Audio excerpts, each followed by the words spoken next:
Tested in the amateur featherweight division over three-minute rounds. And introducing first, out of the red corner, Mack, the Knife, Gorrie.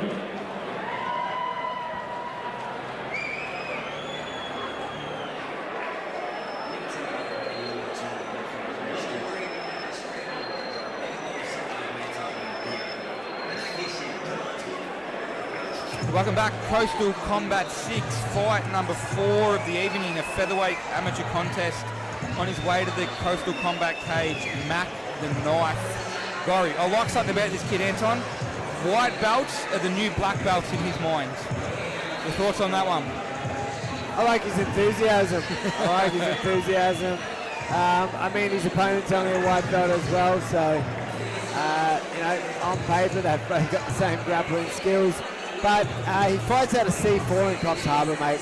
They have a great pedigree down there for jiu-jitsu. You know, fighting under Chris Hellback, who's a black belt himself under Vincent Perry, from the Gold Coast. So he's definitely going to know what to do once it hits the ground. But he actually says himself, he classifies himself as a striker, so he likes to stand and throw. And his 2 victories so far both come by strikes. A 48-second finish in round 1, and then got the job done in round 3 last time out against Ryan Bishop, who's a game opponent at the same time. Supposedly these 2 lads had a great stare down, got in front of each other's faces, got up at each other's grills. It was a 15-fight veteran caliber stare down yesterday, so both looking to establish themselves and gave nothing away at the weigh-ins yesterday, that's for sure.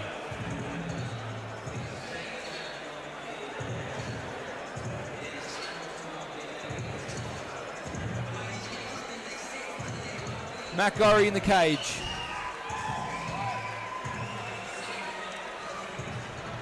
And introducing his opponent, out of the blue corner, Joshua, the Hungarian Lion, Francois.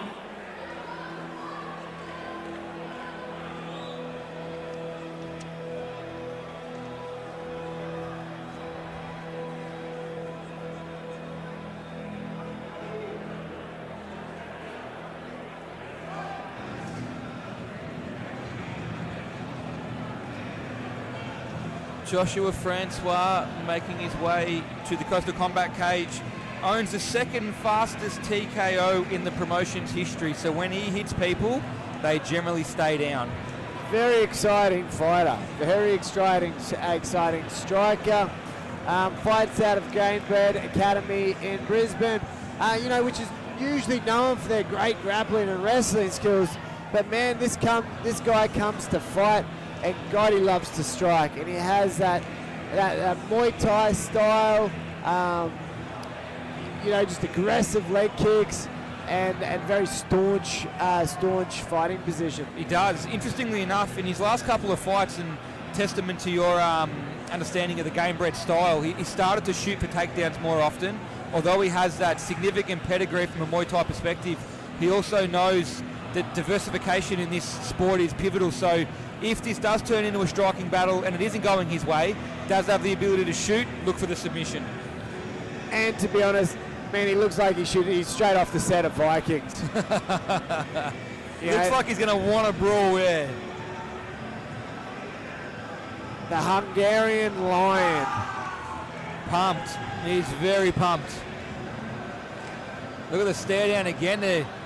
So ladies and gentlemen, fight number 4 is proudly presented by Joanna Riley Property. It will be an amateur featherweight bout contested over 3-minute rounds. And introducing first, fighting out of the red corner, he weighed in at 66.1 kilos and trains out of C4 Mixed Martial Arts, holding an amateur MMA record of 2 wins for 1 defeat. Ladies and gentlemen, please welcome Mack, the Knife, Gorrie! And his opponent, fighting out of the blue corner, he weighed in at 65.4 kilos and trains out of Gamebred Academy, holding an amateur MMA record of 3 wins and 2 defeats. Ladies and gentlemen, give it up for Joshua, the Hungarian Lion, Francois! And when the action begins, your referee in charge, Phil Cassidy. Going to go out on a limb here and say this one does not make it to the end of the third round. Oh, let's see if it makes that out of the first with these two lads. Oh, look at them. Going to play it a little bit safe, but this ain't going the distance. Well, boys, I wanted to get out of there as quickly as I could, the way those two were looking at each other. And underway, here we go. This has been one that a lot of people have circled for a potential fight of the night candidate. You definitely look like a piece of meat between two lions. Good body shot. Beautiful. So both boys, well, we spoke about in our commentary meeting that Josh Francois has started to add more grappling into his game. He started his career as primarily a striker with the team there at Gamebred Academy. He's really rounded out his skill sets and some nice shots against the cage. The funny thing is, he was doing such a good job on the separate. I don't know why he actually went for the pressure up against the cage. Those body shots were landing. And very interesting little side note to this one, gentlemen. Mack Gorrie's last win over Ryan Bishop TKO'd him in the third round. Ryan Bishop actually in the corner for Josh Francois for this fight. Takedown 2 to Joshua. So here we go. Let's see what Josh has on the mat. Both these boys the same belt in jiu-jitsu, so not sure if we'll see too much of an advantage on either side, but right now Josh in top half guard. He's always a fan favourite of the Hungarian line. It's a whole show when Josh Francois fights. Is there anyone that looked like a martial artist? I think he takes that gunner straight away. Yes, love the fight name too, the Hungarian line. Oh, nice. Look at this, straight ankle lock attempt. That's in. Wow, that is in. Josh Francois, sometimes these can be more pain than structural damage. Let's see if he can try and tough it out. The ankle's starting to slip, so it looks like Josh almost safe here in this one. Josh is saying it's not working, he can't. Oh, he's definitely pushed it a little bit further through. Wow, nice little submission exchange there. And Mack Gorrie still in position. Did well, that looked really tight at the start there. Pretty rare to see the Achilles locks in MMA. Oh! Nice left hook out the break as they both stand up. Bit of a calm after a mad scramble earlier on.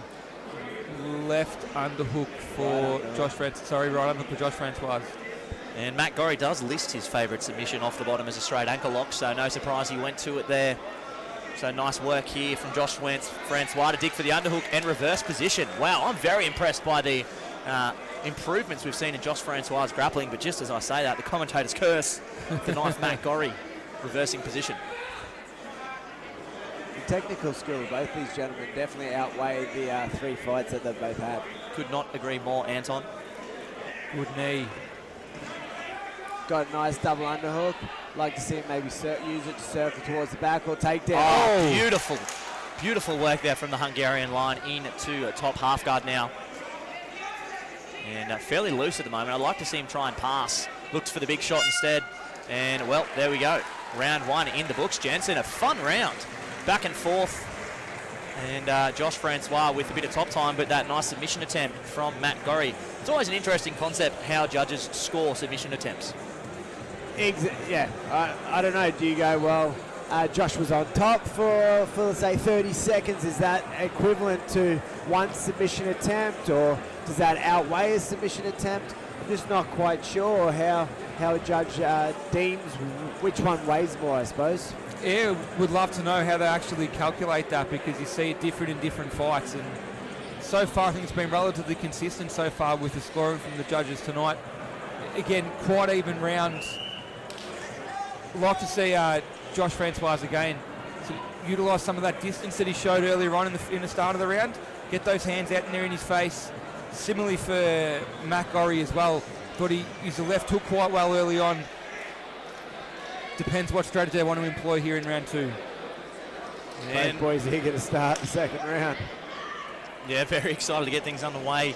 Oh, Big right hand landed.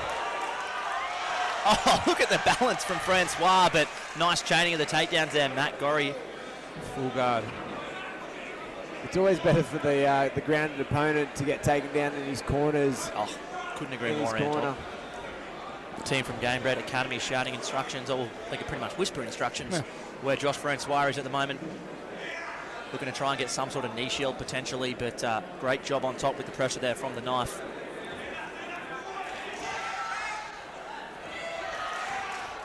And back to the nice feet. left Oh, hook. big shots landed. Nice left hook landed from Mack as Joshua got up.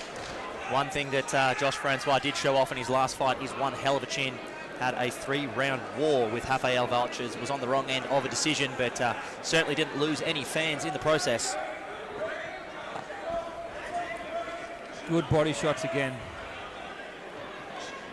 Oh, that was a bit close to the Belt lower line. section of that body. Nice takedown Beautiful. from Joshua again. Nice little foot sweep. So that's the second time he's hit that takedown, so obviously a favourite there. The Hungarian line and a cheeky little right uppercut on the way back to the feet.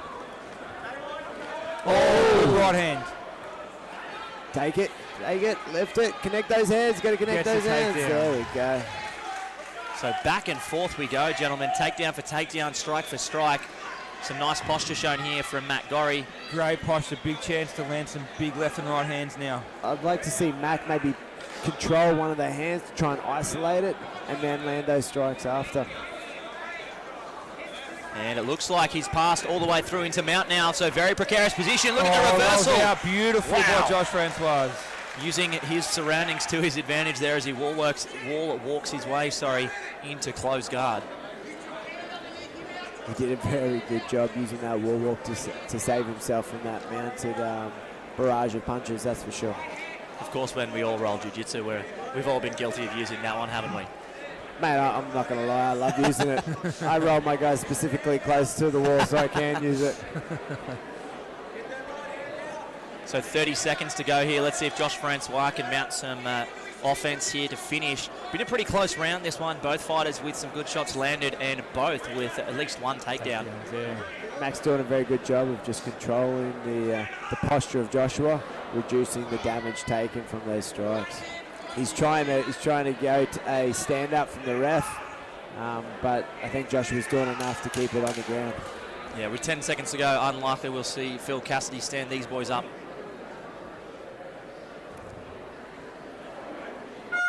So some nice control, time to finish off round number 2 there from Josh Francois. And both boys looking fairly fresh here with 2 rounds in the hole. Takedown each in round 2. Some good position in round 2 for both fighters as well, and some shots landed. Another very difficult round to score. So great to have the team from C4 Mixed Martial Arts back on board here for Coastal Combat 6. Of course, they've been a part of some of our previous promotions. You see Chris Hellback, the head coach, going to work there on Mr. Mack Gorrie.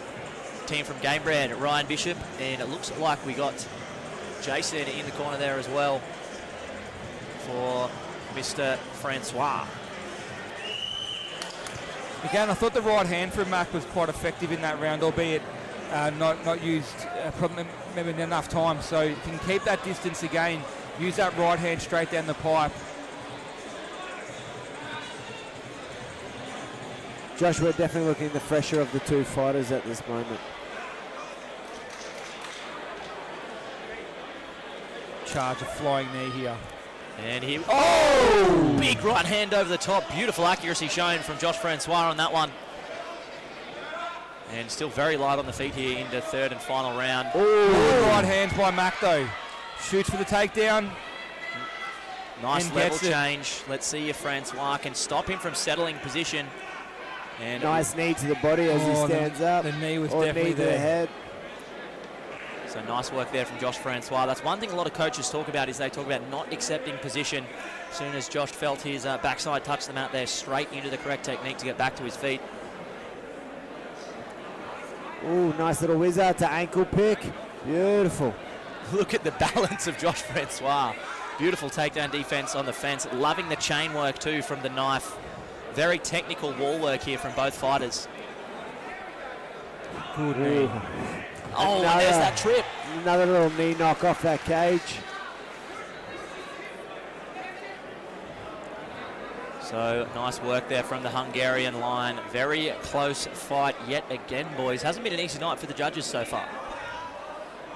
They're definitely earning their keep tonight, that's for sure. So I'd like to see Francois be a little bit more active in this position, as we see Mack Gorrie now doing a good job to re-guard back into closed guard. I just hope that Mack's not trying to control him, hoping that the ref stands him up. I'd like to see him actively try and stand up or him actively attack for some subs off his back. He's got some distance. There you go. Nice stand up there. Overhook. He needs to be careful of that knee knock. We saw Francois. Oh, lovely knee off the going straight. Like to see him circle off that cage. So both boys taking some pretty deep breaths here. Only 1 minute left to go in this one. So against all odds, we thought this one would definitely not see the final buzzer, but trending in that direction here late into the third round. Oh, lovely escape.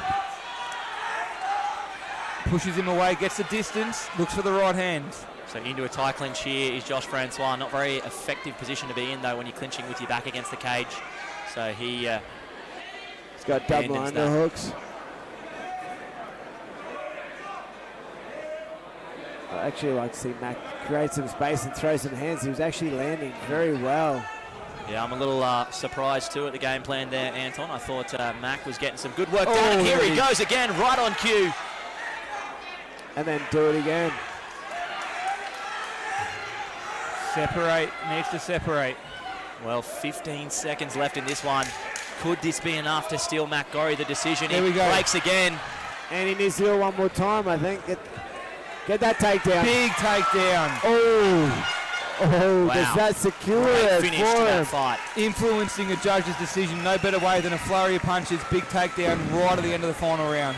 But we were right, that was an exciting fight, back and forth between these two young gentlemen. 22 and 26 years old, big future for both. On that performance, you'd say we'll see both of them back. Bigger and better things moving into the future. Having said that, we have a decision will have to come in this one. Again, relatively close. Feel as though Mack Gorrie, certainly the points in round 3, landed the cleaner punches, used the knee effectively, and that big takedown right at the end. That enough to get in the decision, do you think, Anton? I have to agree with you. I think Mack definitely edged him out from where I'm sitting. But again, it depends on what the judges are scoring, what's weighted more. So I felt he was more active on the ground as well. Although Josh did get a couple of takedowns, didn't really do a lot when he was in top position. Whereas Mack definitely did through punches, looked to improve position, and he also had that submission attempt from the bottom in round 1 as well.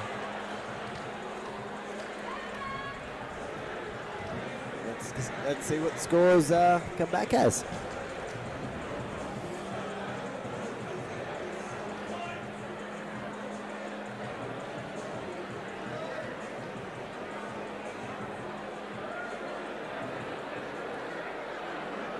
So, ladies and gentlemen, we go after 3 rounds of action. We go to the judges' scorecards for a decision. All 3 judges scored about 29 to 28 for your winner by unanimous decision. In the red corner, Mack the Knife Gorrie.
So, ladies and gentlemen, I'm here with our winner from fight number 4, Mack Gorrie, getting the job done by unanimous decision there, Mack. Showed a very well-rounded skill set, some beautiful striking exchanges. The wrestling and jiu-jitsu also looked on point. Talk to me about how the fight felt from your point of view. It was good, man. It was a tough fight, as it is always, but I just want to thank my boys for coming. my parents and all my coaches, and yeah, thanks for coming, guys. Well, we're very excited to have you, ladies and gentlemen. A round of applause for your winner, moving to 3-1, Mack the Knife Gorrie.